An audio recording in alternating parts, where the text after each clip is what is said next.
But they had missed something crucial. Humanity had already spread further than the Council knew. While the main colonies on Mars and Europa had been easily found and destroyed, the deep space expedition ships, those pushed to the very edges of the solar system, had managed to slip away undetected. 23 ships carrying just over 11,000 souls. Commander, Lieutenant Jackson's voice pulled Chin from her memories. The Council's orbital station has detected us. They're hailing. Chin straightened her uniform jacket and brushed a strand of graying hair back into place. Put them on screen. Let them see us. The holographic display at the center of the bridge flickered to life, revealing a being with 6 eyes arranged in a hexagonal pattern across a face that resembled polished granite. An Arcanian, one of the founding species of the Galactic Council. Unidentified vessel, you have entered restricted space. State your... The alien's voice cut off abruptly as recognition dawned in those multifaceted eyes. Impossible. You're a human? Chin allowed herself a cold smile. Not just human, counselor. I'm Commander Sarah Chin of the Confederate ship Vengeance, representing the United Human Colonies. The alien's stone-like features couldn't show emotion the way a human's could, but Chin had studied their kind for decades. She could read the subtle shifts in posture, the almost imperceptible change in skin tone. The Arcanian was terrified. The human species was condemned and contained 50 millennia ago. Your presence here violates.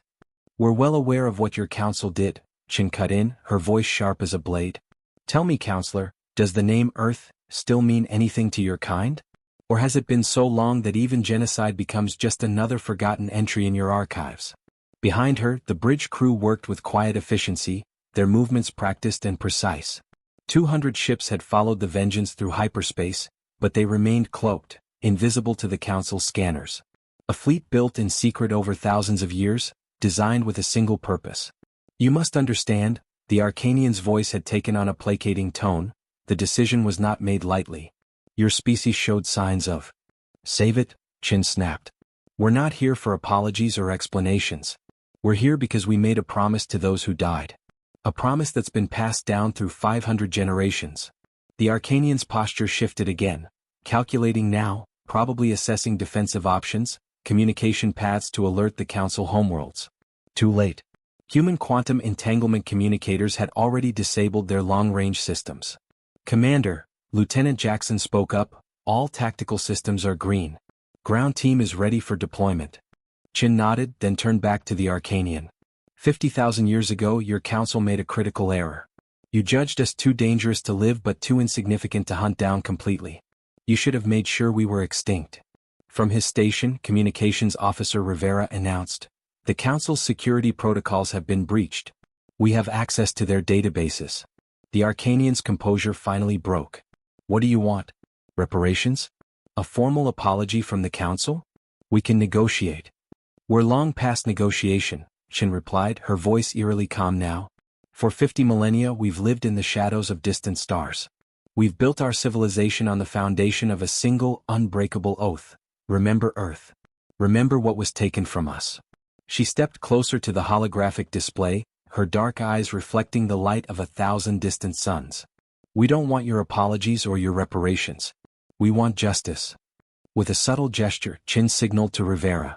The officer's fingers danced across his console, and the holographic display expanded to show a complete map of Council space, hundreds of worlds connected by trade routes and hyperspace lanes. Small red indicators began to appear, spreading across the map like a virus. What you're seeing, Chin explained, is the current position of every human ship that has infiltrated Council space over the last century. Merchants, refugees, maintenance crews, all of us biding our time waiting for this day. The Arcanian's 6 eyes widened as the implications became clear.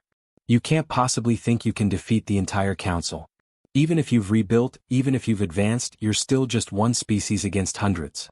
Chen's smile returned, but there was no warmth in it. We don't need to defeat all of you.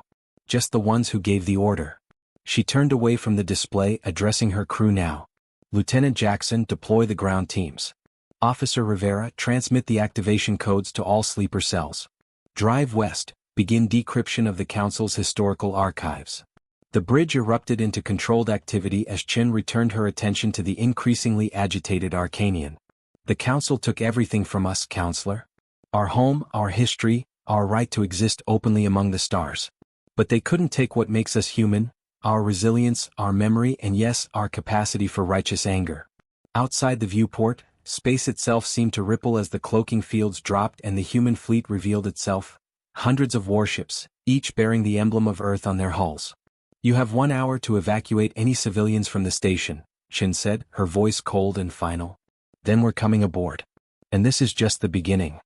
As the communication cut off, Chin gazed out at the stars, the same stars that had watched impassively as Earth burned. Soon they would witness something else entirely, humanity's return from the abyss, not as supplicants or victims, but as the architects of a new order. The day of reckoning had finally arrived. As the Arcanian's hologram disappeared, Commander Chin took a deep breath. The weight of countless generations pressed upon her shoulders, billions of human voices silenced 50 millennia ago, and the 11,000 survivors who had sworn that humanity would not fade quietly into the cosmic night. Drive west, Chin called out, turning to the science station where a man with dark skin and graying temples worked feverishly. What are we finding in their archives? West looked up from his display, his eyes reflecting the blue glow of ancient data.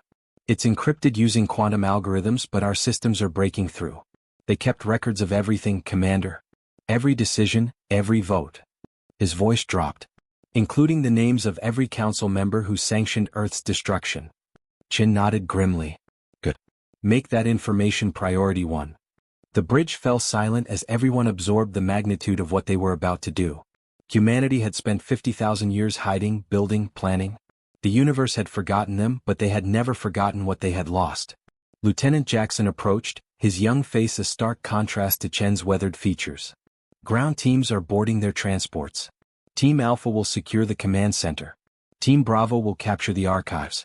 Team Charlie will take control of their defense systems. Minimal casualties, Lieutenant, Chin reminded him. We're here for justice, not blind vengeance. The station personnel are just functionaries. It's the Council's leadership we want. Yes, Commander. Jackson hesitated. May I ask a personal question? Chin raised an eyebrow but nodded. Your ancestor was on Earth when it happened. Is that why they chose you to lead this mission? Chen's eyes drifted to a small metal pendant she wore on a chain around her neck, a fragment of material recovered from Earth's orbit centuries after its destruction. Partly. My ancestor was Dr. Amara Chen. She was the one who warned our government that the Council couldn't be trusted. She tried to convince them to hide our deep space vessels. A ghost of a smile touched her lips. She was branded a paranoid warmonger, until she was proven right. Jackson nodded respectfully. My family descended from the Europa colony. They had just enough warning to get 23 people onto an emergency shuttle. Every human alive today carries the blood of those 11,000, Chin said quietly. We all have a stake in this. The conversation was interrupted by Officer Rivera. Commander, we're detecting a quantum burst transmission that evaded our jammers. The station managed to get a message out. Destination? Chin demanded. Analyzing now. Rivera's fingers flew across his console. It's headed for Nexus Prime, the Council's current capital. Chin swore under her breath. How long before they could mobilize a response fleet? At least 12 hours, Rivera calculated. But once they realize what's happening, then we stick to the plan but accelerate the timeline, Chin decided. All teams prepare for immediate deployment. We need to secure that station in the next 30 minutes. Through the viewport, Chin watched as smaller craft detached from the Vengeance and the other capital ships, streaking toward the massive Council station. The structure was an engineering marvel, a city in space that housed over 50,000 beings from across the galaxy. Most were innocent bureaucrats, technicians, and their families. Chin had given the evacuation order not out of cruelty, but because even after 50 millennia of planning, humanity still clung to certain principles. Drive west, Chin called out. Show me what you found on the main display. The center of the bridge lit up with images and text recovered from the Council archives.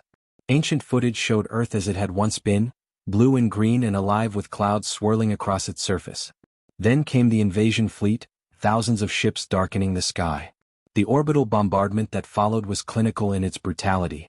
These records are more detailed than we expected, West explained. They documented everything, including debates about whether to completely eliminate humanity or simply quarantine Earth. His voice hardened. They decided on elimination because we were classified as a potential Type 3 civilization threat, a species that might eventually challenge the Council's dominance. Chen's eyes never left the horrifying images. They were right to fear us, she said softly. Just not for the reasons they thought. A notification chimed and Jackson reported, "Ground teams have breached the station's outer defenses. Minimal resistance so far." Chen nodded, then addressed the entire bridge. "Today marks the beginning of humanity's return to the galactic stage. Not as conquerors or refugees, but as equals who will never again allow themselves to be victims." She straightened her uniform. "I'll be joining the ground team on the station. Lieutenant Jackson, you have the bridge." Jackson looked startled. "Commander, protocol states." "I'm well aware of protocol," Chen cut him off. "But I made a promise at my commissioning ceremony. When we finally confronted those responsible for Earth's destruction, I would look them in the eye." As Chen made her way to the shuttle bay, accompanied by her security detail, the enormity of human persistence struck her anew. 50,000 years. Over 1,500 generations of humans living in hidden colonies, scattered across the stars and systems too remote for council patrols. They had built their civilization in darkness, passing down the memory of Earth like a sacred flame, never forgetting, never forgiving. The shuttle ride to the station was brief and silent. Through the viewport, Chen could see other teams already securing key areas, council security forces surrendering without much resistance. The station's civilian population had largely heeded the evacuation warning, fleeing to the emergency shelters where they would remain until the human forces had accomplished their mission. As her shuttle docked, Chen received a priority message from Drive West aboard the Vengeance. "Commander, we've decrypted more of the archive. There's something you need to see immediately. Send it to my personal device," Chen ordered. "What am I looking at?"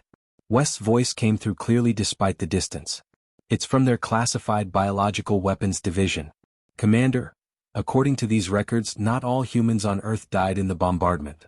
Chen froze, her hand hovering over the shuttle's exit control. "Explain." "The Council took thousands of human captives before the final attack," West continued, his voice trembling slightly. "They've been keeping them in stasis, studying them for the past 50 millennia. Experimenting on them." The shuttle fell completely silent as Chen and her team absorbed this revelation. When Chen finally spoke, her voice was barely above a whisper, but carried the force of a supernova. "Where are they being held?" "That's just it, Commander," West replied. "According to these coordinates, they're here. On this very station." The corridor ahead of Chen and her team stretched endlessly, its pristine white surfaces betraying no hint of the atrocities that had allegedly occurred within the station's depths. Her security detail moved with practiced efficiency, weapons at the ready, though they had encountered minimal resistance since boarding. "Drive West," Chen spoke into her comm unit, her voice steady despite the storm raging inside her. "Send the exact coordinates of the stasis chambers to my team. And keep digging. I want to know everything: who authorized this, who conducted the experiments, and what they were trying to learn." "Working on it, Commander," West replied. "But there's something else. The station's internal security grid shows unusual activity in the lower levels. Someone's trying to access the stasis chamber controls remotely." Chen quickened her pace. "They're trying to hide the evidence. Or worse, eliminate the witnesses." She turned to her security chief. "Captain Reyes, take half the team and secure the station's main power core. If they try to trigger a self-destruct sequence, I want to be ready." "Yes, Commander." Reyes gestured to 3 of their 6-person team, and they peeled off at the next junction. The remaining group, Chen and 2 security officers, descended deeper into the station. Each level they passed showed signs of hasty evacuation: abandoned workstations, half-empty cups of alien beverages, personal items left behind in the rush to reach the emergency shelters. "Lieutenant Jackson, report," Chen called over the comm. Jackson's voice came through clearly from the Vengeance. "All teams report successful deployment, Commander. We've secured the command center and weapons systems. Bravo team has captured the primary archive servers intact. But we're detecting Council reinforcements mobilizing from the nearest outpost. 84 hours. Acknowledged. We'll be done by then." Chen checked her weapon, an elegantly designed pulse rifle that could stun or kill depending on the setting. 50,000 years of technological advancement had allowed humanity to develop weapons beyond anything the Council could imagine. But they had been careful, so careful, to keep their progress hidden, disguising their few necessary ventures into Council space as primitive trading vessels from non-aligned worlds. "Commander," one of her security officers called out. "We're approaching a security checkpoint. Signs of recent activity." The checkpoint ahead was unmanned, but the console still glowed with active displays. Chin approached, examining the alien script scrolling across the screen. She didn't need a translator to recognize one recurring symbol, the Council's classification Mark IV human. They were here recently, Chin muttered, accessing the console. Thanks to decades of infiltration, human operatives had learned to navigate Council systems. This station section is designated Legacy Biological Research Archive. That's how they've been hiding it all these years, classifying living humans as archived biological samples. Her security officer's face hardened. Monsters. Commander, West's voice interrupted through the comm, I found something in the decoded files. The humans in stasis, there are thousands of them, but they're not just random captives. The Council specifically targeted certain genetic lineages, families with particular traits or abilities. Chin felt a chill run down her spine. What kind of traits? Heightened intelligence, unusual physical capabilities, extended natural lifespan, and something they labeled as quantum neural architecture. They were studying human potential, trying to determine how we might evolve if left unchecked. West paused. Commander, according to these files, they believed some humans were developing natural abilities to perceive and potentially manipulate quantum fields. Chin exchanged glances with her officers. Every human child grew up hearing stories of the lost gifts, abilities supposedly possessed by their ancestors on Earth. Most dismissed them as legends, ways to cope with their near extinction. But what if? How much further to the stasis chambers? Chin asked, pushing aside the implications for now. 2 levels down, East Quadrant, her officer replied, checking his scanner. And Commander, we're picking up life signs. A lot of them. They moved with greater urgency now, passing through another set of sealed doors that required Council genetic authorization. Chin placed a small device against the scanner, a synthetic tissue sample that mimicked Arcanian DNA, developed by human scientists for just such occasions. The doors slid open, revealing a vast chamber that stretched farther than Chin could see. Row upon row of transparent cylinders lined the walls and filled the floor space, each containing the suspended form of a human being. Men, women, some appearing no older than children, all perfectly preserved, floating in a translucent blue fluid, their eyes closed as if in peaceful sleep. But it was the equipment surrounding each stasis pod that betrayed the truth. Monitoring devices, sampling apparatus, surgical implements. These weren't survivors being preserved. They were test subjects. Chin stood frozen, the weight of 50 millennia of human grief crushing down upon her. She had prepared herself for many things since taking command of this mission, but not for this, not for coming face to face with Earth's last children, preserved like specimens in a grotesque museum. How many? She finally managed to ask, her voice barely above a whisper. Her officer consulted his scanner. Initial count suggests over 8,000 active stasis chambers in this section alone. And according to the facility schematic, there are 3 more sections of equal size. Over 30,000 humans, Chin breathed. More than twice the number that escaped. The moment of shocked reverence was shattered by an alarm blaring throughout the chamber. Red lights began flashing along the walls, and a computerized voice spoke in the Council's common language. Emergency protocol activated. Specimen termination sequence initiating in 5 minutes. They're trying to destroy the evidence, Chen's officer shouted over the alarm. If those stasis fields shut down without proper revival procedures, they'll all die, Chen finished. She activated her comm unit. Drive west, are you seeing this? They've triggered a termination sequence for the stasis chambers. I see it, West's voice was tense. My team is trying to override remotely, but the system's isolated from the main network. You'll have to disable it from there. Chin rushed to the central control console, her fingers flying over the alien interface. I need options, West. Working on it. The system requires Council high-level authorization to abort. Without that. Commander, her second officer called out. Movement at the far entrance. Chin spun around, pulse rifle raised, just as a group of figures entered the chamber from the opposite side. They weren't wearing Council security uniforms, but rather the distinctive robes of high-ranking Council officials. Leading them was an Arcanian, taller and more imposing than the one Chin had spoken with earlier. Behind the Arcanian were representatives of other Council species, a serpentine Vassarian, 2 insectoid Krell, and a towering Norvan with crystalline growths protruding from its shoulders. I am Supreme Counselor Vex Thor, the Arcanian announced, its voice somehow both melodious and grating. I suspected someone might come for our specimens eventually, though I admit I did not expect actual humans. We believed your kind to be properly contained. Chin kept her weapon trained on the group. Deactivate the termination sequence. Now. The Arcanian made a gesture that might have been a shrug. I'm afraid that's not possible. These specimens represent 50,000 years of careful research. We cannot allow them to leave this facility. Its 6 eyes studied Chen with clinical detachment. Though I must say your presence here raises fascinating questions. Perhaps after we've dealt with this situation, you might consent to join our research program? We've never been able to study how humans have evolved in isolation. 3 minutes to specimen termination, the automated voice announced. Chin felt cold rage rising within her.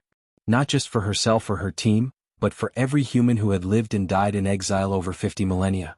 For the 30,000 souls suspended around her, who had never had the chance to escape. Last chance, Chin said, her voice deadly calm as she took aim at the Supreme Counselor. Deactivate the sequence and surrender yourselves to human custody. You will stand trial for crimes against humanity. The Arcanian stone-like features formed what might have been a smile. My dear human, you misunderstand your position. There are 5 of us and only 3 of you. The termination sequence cannot be stopped without unanimous approval from all present council members.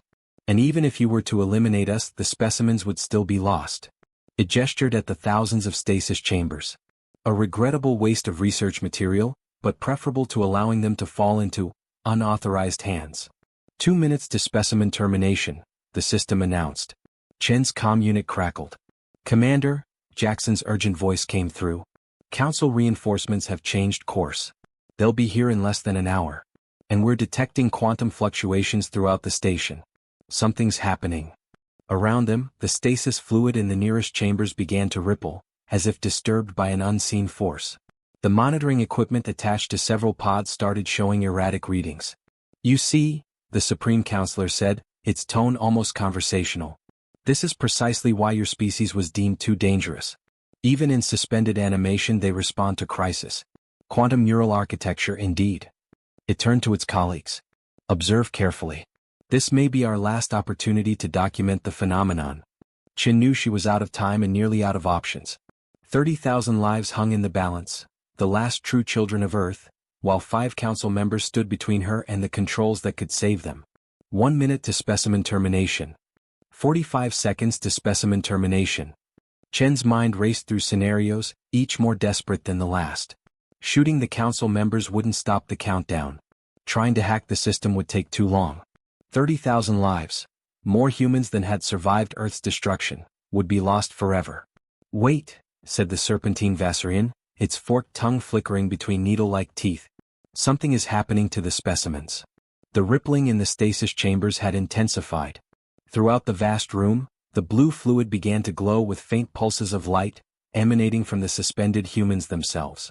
Monitoring equipment shrieked with alerts as vital signs spiked across hundreds, then thousands of pods.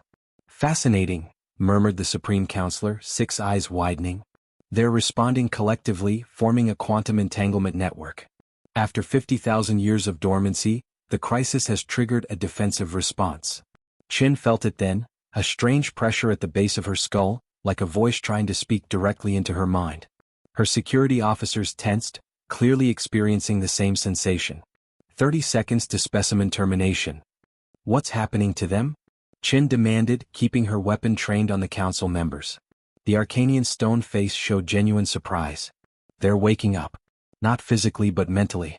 Impossible, the sedative should prevent consciousness. The tallest of the insectoid Krell chittered nervously. Supreme Counselor, the original research warned of this possibility. If enough humans with the quantum neural trait were kept in proximity. Silence, hissed the Arcanian. That research was theoretical. It cannot. A blinding flash erupted from the nearest stasis chamber, cutting off the counselor's words. The human within, a woman who appeared to be in her 30s, had opened her eyes. They glowed with the same blue light as the fluid surrounding her. One by one, other humans throughout the facility began to open their eyes. Not all of them but hundreds then thousands. Commander. Jackson's voice crackled through Chen's comm. We're detecting massive quantum field disturbances throughout the station. Like nothing we've ever recorded. The pressure in Chen's mind suddenly crystallized into a clear, calm voice.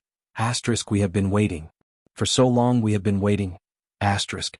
Chin staggered, almost dropping her weapon. Who? 20 seconds to specimen termination. Asterisk, we are the ones they feared. The reason Earth was destroyed. Not what humanity might become, but what we already were. Asterisk. The voice wasn't coming from any single stasis chamber but seemed to emanate from all of them collectively. Chin realized with a shock that she wasn't hearing it with her ears. The voice was resonating directly in her mind. The Supreme Counselor backed away from the nearest glowing chamber, genuine fear visible in its alien features. Contain them. Emergency protocols. Radiation purge. 15 seconds to specimen termination. Asterisk, Commander Sarah Chin, descendant of Amara Chin. We recognize your genetic signature. You came back for us. Asterisk. Chin felt her throat constrict with emotion. Yes, we came back. Then let us help you finish what you started. In that moment, Chin felt something unlock within her mind, like a door she'd never known existed suddenly swinging open. Knowledge flooded in, access codes, override sequences, the exact neural pattern needed to interface with Council technology. Without hesitation, she turned to the control console and placed her hands on its surface. Information flowed through her, guided by the collective consciousness of the awakened sleepers. Her fingers moved with absolute certainty across the alien interface. 10 seconds to specimen termination. The Supreme Counselor lunged forward. Stop her. Chen's security officers intercepted the Council members, but they were outnumbered. One officer went down under the crystalline fist of the Norvan. The other managed to stun the Serpentine Vassarian but was caught by a strike from one of the Krell. 5 seconds to specimen termination. Chen felt a sharp pain as the Supreme Counselor grabbed her shoulder, trying to pull her away from the console. She fought against the much stronger alien, knowing she couldn't break free in time. 3 seconds to specimen termination. We will not die again. The voice in Chen's mind thundered with determination. Throughout the chamber, the blue glow intensified to blinding brightness. The Arcanian Supreme Counselor froze mid-motion, its 6 eyes widening in shock as an invisible force lifted it bodily away from Chen. 2 seconds to specimen termination. Chen's fingers completed the final sequence, guided by the collective mind of 30,000 humans who had been imprisoned for 50 millennia. 1 second to specimen termination. Termination sequence aborted, announced the computer in the Council's language, followed by a phrase Chen had programmed in herself. By order of humanity. The glowing blue light receded slightly but didn't disappear. Throughout the chamber, thousands of awakened humans remained conscious within their stasis pods, their eyes open and alert, watching. The Supreme Counselor hung suspended in midair, held by forces invisible to the naked eye but clearly emanating from the awakened humans. The other Council members were similarly immobilized. What are they?" gasped Chen's wounded security officer, struggling to his feet. "We are humanity's secret," came the collective voice, now audible to everyone in the room. Asterisk, the reason the Council feared us enough to destroy an entire world. Some of us were born with the ability to perceive and manipulate quantum fields directly with our minds. The Council discovered us, studied us, then decided we were too dangerous to exist. Asterisk. Psychics, whispered Chin. The old stories were true. More than that, replied the voice. Asterisk, we are quantum architects. Reality shapers. With training we can manipulate matter, energy, even space-time. The Council found us before we fully understood our own abilities. They kept us alive to study us, to weaponize our potential, while telling themselves they had eliminated the threat. Asterisk. The Supreme Counselor, still suspended helplessly, spoke through clenched teeth. You cannot possibly understand the danger they represent. With these abilities fully developed, they could reshape the very foundations of reality. Chin stepped closer to the Arcanian, her voice dangerously soft. And that justified genocide. The destruction of an entire planet. It was necessary. The alternative was. Asterisk, the alternative was cooperation. Coexistence. But the Council chose fear instead of hope. Destruction instead of partnership. Asterisk. Chin's comm unit crackled. Commander. Jackson's urgent voice broke through. Council reinforcements have accelerated. They'll be here in 20 minutes. And something's happening to the station systems. We're losing control of key sectors. As if in response to Jackson's report, alarms began blaring throughout the chamber. Red emergency lights bathed the room in an ominous glow. Station security breach detected, announced the computerized voice. Unknown energy signature detected in central core. Catastrophic containment failure imminent. We are not alone, came the collective voice, now tinged with uncertainty. Another consciousness is present. Ancient. Powerful. It has been waiting just as we have. Chin felt a chill run down her spine. What do you mean? What consciousness? The answer came not from the awakened humans, but from Drive West over the comm channel, his voice tight with shock. Commander, I found something in the deepest classified files. The station isn't just a research facility, it's built around something the Council discovered 52,000 years ago. Something they found drifting in deep space. What are you saying, West? Commander, according to these files, the Council found a derelict ship of unknown origin. Inside were artifacts that seemed to respond to neural patterns, specifically human-compatible neural patterns. That's why they started studying Earth in the first place. They found something that seemed designed for humans before they even knew we existed. The suspended Supreme Counselor's expression shifted from fear to resignation. You've awakened it. After all our precautions, you've awakened it. The station shuddered, a deep vibration that seemed to come from somewhere far below. The glowing humans in their stasis chambers responded immediately, their collective voice filled with both wonder and alarm. It calls to us. After 50,000 years, the Harbinger awakens. The station trembled again, more violently this time. Equipment crashed to the floor and cracks appeared in the once pristine walls. The suspended council members exchanged looks of pure terror. What is the Harbinger? Chin demanded, grabbing the Supreme Counselor's ceremonial collar. What have you been hiding all these years? The Arcanian's 6 eyes darted nervously toward the floor. A vessel. Not of council origin. Not of any known civilization. We found it drifting in deep space, dormant but not dead. Inside were artifacts. Technology beyond our comprehension. They responded only to specific neural patterns. Human neural patterns, Chin finished. Not just human, the counselor corrected. Specifically humans with the quantum architecture trait. When our researchers discovered Earth and found beings whose minds could interface with the artifacts, the alien hesitated. You decided to wipe us out and keep a few as lab rats, Chin snarled. The collective voice of the awakened humans surged through Chen's mind. The Harbinger calls to us. It has been waiting for minds that can truly connect with it. And now it awakens. Chen's calm crackled urgently. Commander. Jackson's voice was tight with panic. We're detecting massive energy buildups throughout the station's lower levels. And the council reinforcements have accelerated again, 85 minutes. Chin made a swift decision. Lieutenant, begin evacuation procedures. Get our people back to the ships. She turned to the still suspended council members. How do we safely revive the humans in these stasis chambers? The Norvan with crystalline growths spoke for the first time, its voice like grinding stones. It cannot be done quickly. The revival process takes hours per specimen to prevent neural degradation. We can guide you, came the collective voice. But there is a more immediate concern. The Harbinger's awakening has triggered the station's self-destruct protocols. The Council built this facility to contain the vessel, and to destroy it if it ever showed signs of activation. Is that true? Chin demanded of the Supreme Counselor. The Arcanian's stone-like features revealed nothing, but its silence was answer enough. How long do we have? 17 minutes until critical systems failure. Not enough time to safely revive even one of us physically. Chin felt the weight of impossibility crushing down on her. She had come to deliver justice for Earth, to reclaim humanity's rightful place among the stars. Instead, she faced losing 30,000 more human lives, the last true children of Earth, along with the mysterious Harbinger that seemed somehow connected to humanity's forgotten potential. There has to be a way, she insisted. The collective consciousness stirred, a sensation like countless minds considering possibilities simultaneously. There may be one option. Desperate. Untested.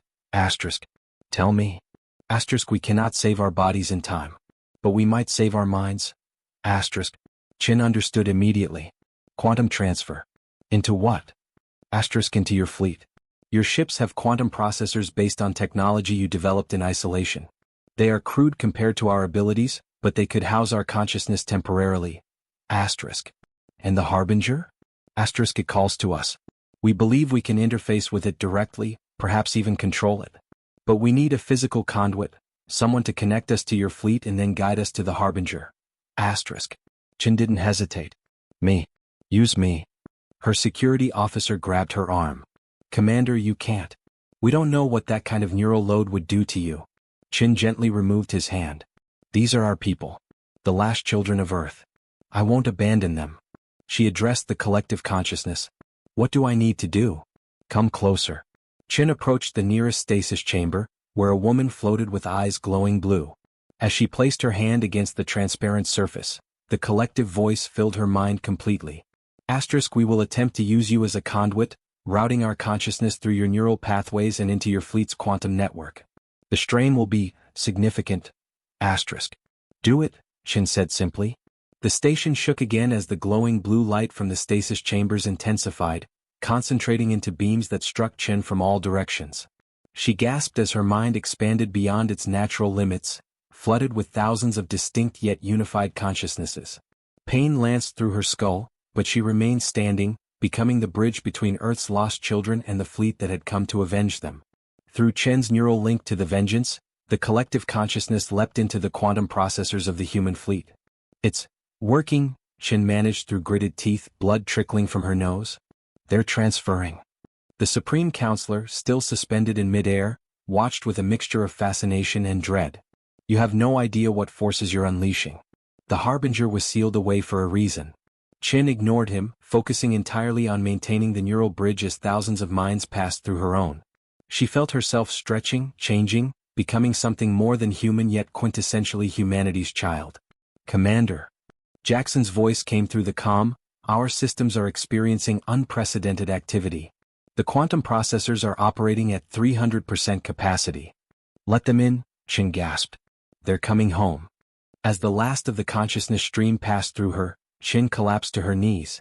The blue glow receded from the stasis chambers, leaving behind empty shells, bodies still technically alive but now vacant, their minds safely housed within the human fleet. We are secure, came the collective voice, now emanating from Chen's comm unit rather than her mind. But the Harbinger still calls. We must reach it before the station destroys itself, and the Council reinforcements arrive.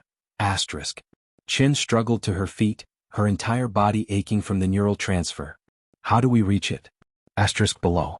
The deepest level.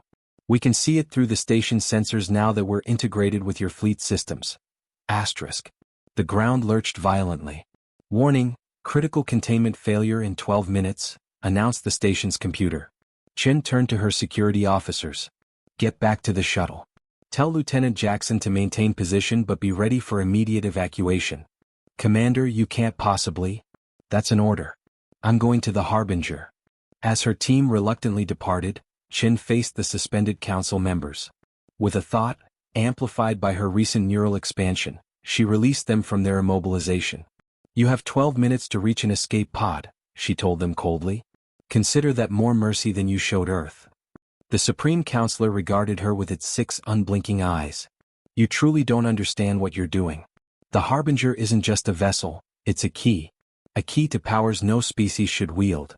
Yet you kept it for yourselves, Chen replied. Now it's humanity's turn to decide its purpose. She turned away, following the mental guidance of the collective consciousness toward a restricted lift at the far end of the chamber.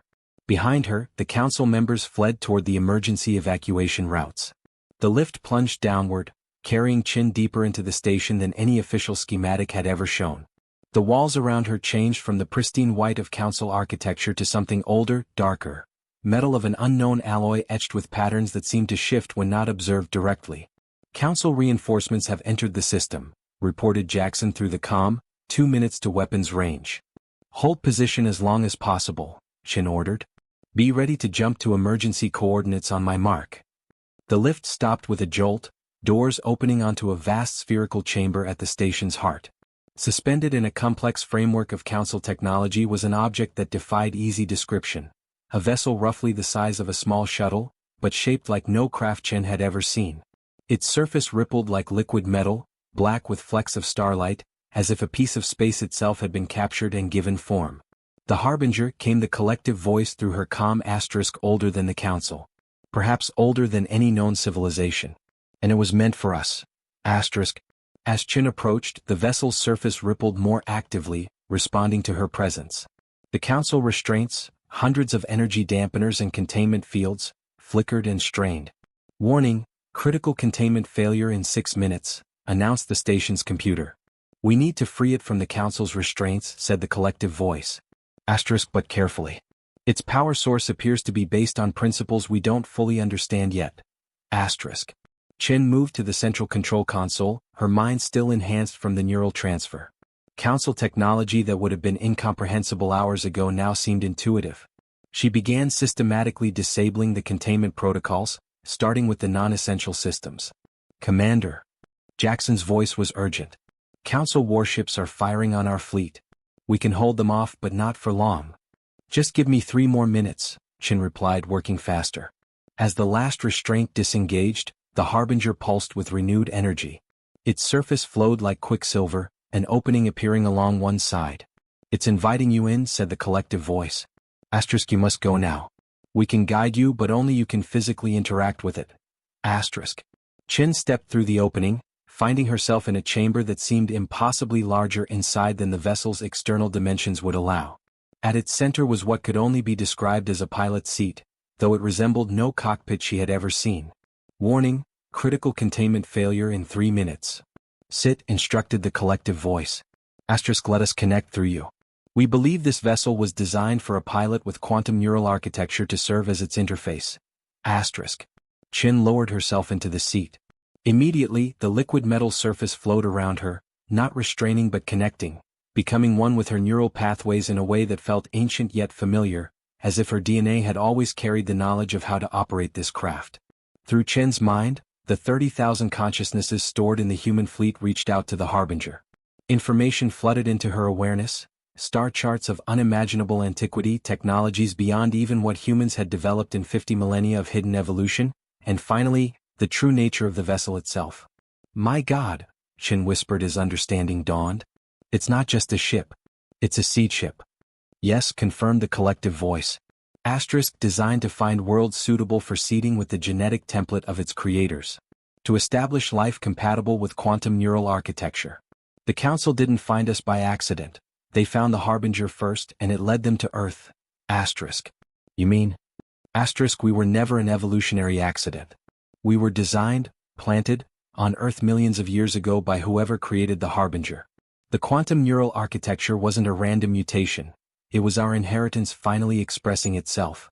We are the children of whoever built this vessel, Commander. And now we've come home to it. The Harbinger hummed to life around Chin, systems activating after countless millennia of dormancy. Through her neural connection, she felt the collective consciousness take control of the vessel's incredible capabilities. Warning, critical containment failure in 1 minute. Jackson, Chin called through her comm, prepare the fleet for immediate jump to emergency coordinates. What about you, Commander? Chin felt the Harbinger's systems integrating with her own enhanced consciousness, offering possibilities beyond imagination. We're coming too. Just not the way you might expect. As the station began its final collapse and Council warships closed in on the human fleet, the Harbinger pulsed with energy that transcended conventional physics. Space itself seemed to bend around the vessel as it broke free from the dying station. In a flash of light that temporarily blinded the sensors of both human and Council ships, the Harbinger and the human fleet vanished, not through conventional hyperspace travel, but through a quantum fold in reality itself. They reappeared light years away, in uncharted space far beyond Council territory. As the human fleet regrouped, the Harbinger hovered at its center, no longer just a mysterious alien vessel but something transforming, evolving as it integrated with the 30,000 human minds now linked to it. Inside the Harbinger, Commander Sarah Chin watched in awe as the vessel revealed its final secret. A complete star map showing hundreds of worlds across the galaxy, each marked with the same genetic signature found in humans with quantum neural architecture. We're not alone, she whispered. We never were. No, agreed the collective voice. We are the children of the stars, scattered across the galaxy. And now we have the means to find our true family. The Harbinger's surface rippled one last time, reshaping itself into a form that better reflected its new partnership with humanity, no longer just an ancient alien seed ship, but the first vessel of a new civilization born from the ashes of Earth and tempered by 50,000 years of survival. The age of humanity's exile was over. The age of reclamation had begun. 2 years passed like the blink of an eye for Commander Sarah Chin. The neural changes she had undergone while serving as a conduit for 30,000 minds had altered her perception of time itself. What felt like mere moments to her might be hours to those around her. Drive West called it quantum consciousness drift, just one of the many phenomena they were still struggling to understand. The fleet, now expanded to include ships they'd called back from hidden human colonies across the stars, moved through space in a loose formation around the Harbinger. No longer just a vessel, it had evolved into something between a ship and a living entity, its liquid metal surface constantly shifting as it interfaced with the collective consciousness housed within the human fleet's quantum processors. Chen stood at the center of the Harbinger's main chamber, surrounded by holographic displays showing the progress of their most ambitious project, the Genesis Protocol. The name had been Jackson's idea, a fitting description for what they were attempting. The transfer to the first batch of synthetic bodies is almost complete, reported Drive West, studying the data streams with practiced eyes. His hair had gone completely gray in the 2 years since their escape from the Council Station, the stress of pioneering entirely new scientific fields taking its toll. Neural integration is holding at 97% efficiency. Chin nodded, feeling the collective consciousness stir with anticipation.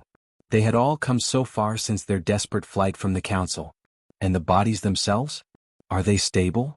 More than stable, West replied with the first genuine smile Chen had seen on him in weeks. They're perfect. Designed using the Harbinger's genetic templates but enhanced with the quantum architecture traits. They should last centuries, maybe millennia, with proper maintenance. The first synthetic bodies, grown from genetic materials found in the Harbinger's vast database, represented humanity's newest evolution. Not quite flesh, not quite machine, but something transcendent. Bodies designed specifically to house consciousness with quantum neural capabilities. Commander, called Lieutenant Jackson from his station at the Fleet Communications Array. We're receiving transmissions from Beta Team. They've made contact with the settlement on Proxima Centauri 4. This was the news Chen had been waiting for. After discovering the star map in the Harbinger, they had sent teams to investigate each world marked with the distinctive genetic signature matching human quantum architecture. Proxima Centauri 4 was the closest, and potentially the most important. Put them through, Chen ordered. The holographic display shifted, showing the face of Captain Reyes, her former security chief now leading the expedition to Proxima Centauri 4. Behind him was a landscape of breathtaking beauty, purple-tinged vegetation surrounding crystalline structures that seemed to grow organically from the ground. Commander, Reyes began, his expression a mixture of awe and excitement. The settlement here is incredible. The inhabitants call themselves the Proxima, and they're definitely related to us. They share approximately 85% of our genetic code, including the quantum neural markers. Have you told them about Earth? About what happened? Chen asked. Reyes nodded solemnly.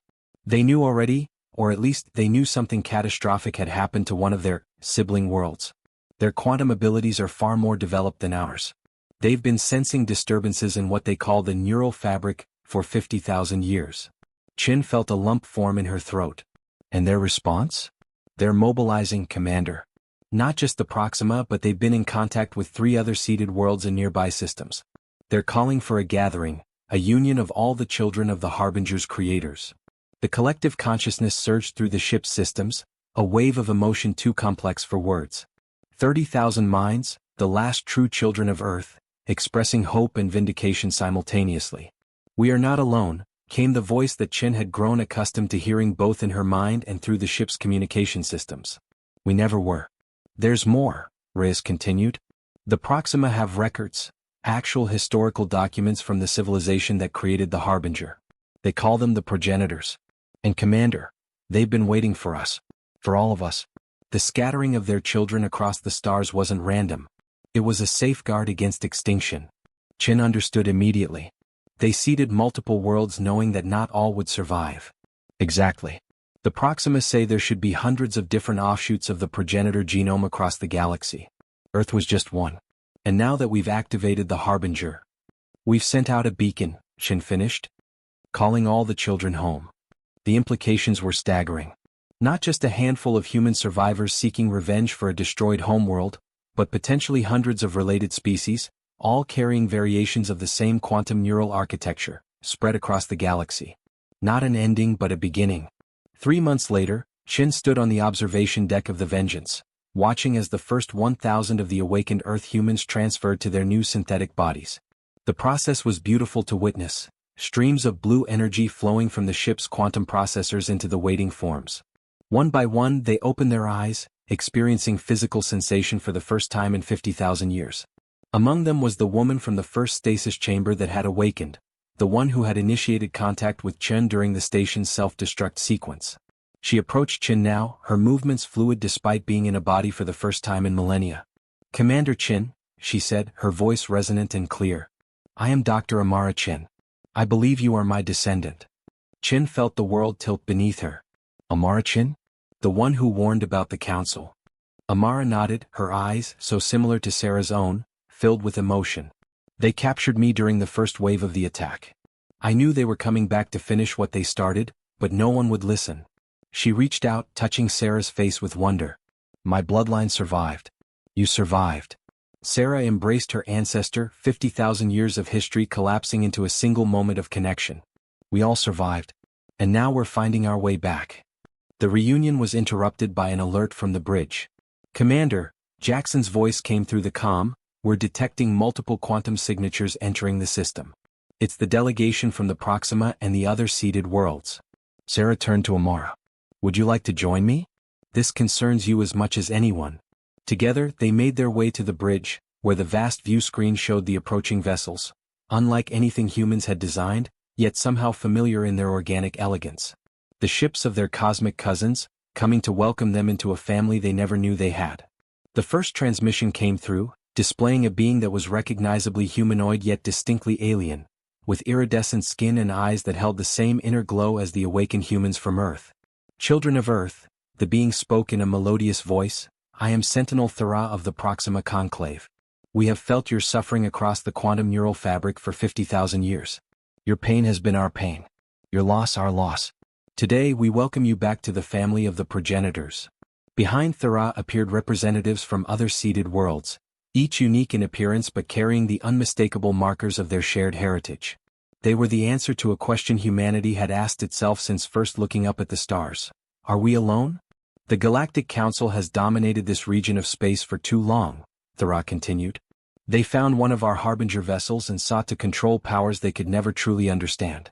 In their fear, they destroyed Earth, not knowing that dozens of other seeded worlds were maturing beyond their reach." Sarah stepped forward. "Our immediate goal was vengeance for Earth. But now you understand the greater purpose," Thera finished. "The progenitors seeded us across the stars knowing that someday, we would find each other again. Not to conquer or control as the Council does, but to share our unique evolutionary paths and rebuild what the progenitors themselves could not." Sarah felt the weight of history shifting on her shoulders, the burden of vengeance transforming into something far more profound. "What happened to them? To the progenitors?" Thera's expression grew solemn. "They transcended physical form entirely, becoming beings of pure quantum consciousness. The Harbinger vessels were their legacy, seeds scattered across the galaxy to ensure that life with the potential for quantum neural architecture would continue." "And the Council?" asked Amara, stepping forward to stand beside her descendant. "What becomes of them now?" "That," said Thera, "is for all of us to decide together. They have ruled through fear for millennia, destroying any species they deemed a threat to their dominance. But united, we represent something they cannot simply eliminate." Over the following weeks, representatives from 12 seeded worlds gathered in what became known as the First Conclave. Together with the survivors of Earth, both those who had escaped before its destruction and those who had been kept in stasis, they formed a new alliance. Not an empire or a dominion but a union of quantum species. Their first act was to send a unified message to the Galactic Council, a declaration not of war but of existence. Earth would never be forgotten.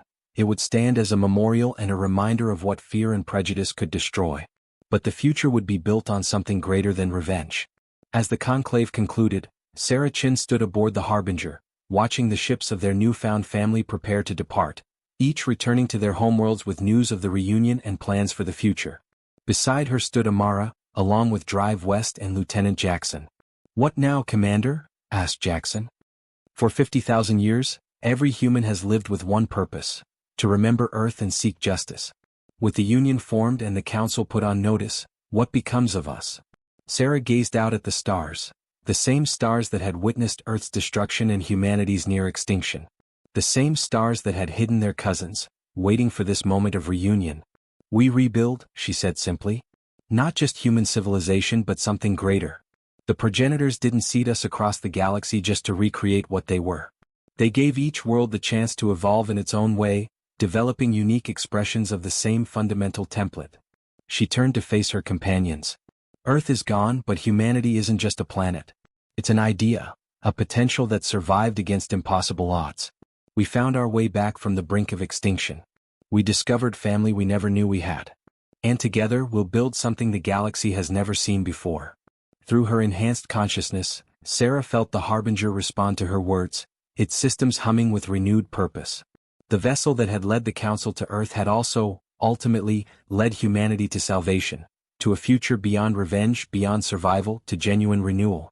As the ships of their new allies disappeared into quantum folds, Sarah thought of all the generations of humans who had lived and died in exile, passing down the memory of Earth like a sacred torch. They had succeeded beyond their wildest dreams, not just by surviving but by finding their place in a cosmic family they never knew existed. The stars no longer seemed cold and distant. They were full of cousins, of potential, of homes waiting to be discovered. Earth was gone, but humanity's journey was just beginning. Not a journey of vengeance, but of return, to a heritage older than they had ever imagined and a future brighter than they had dared to hope. The cosmic wheel had turned full circle. 50,000 years after the Galactic Council destroyed Earth, humans hadn't just come back for revenge. They had come home to their rightful place among the stars.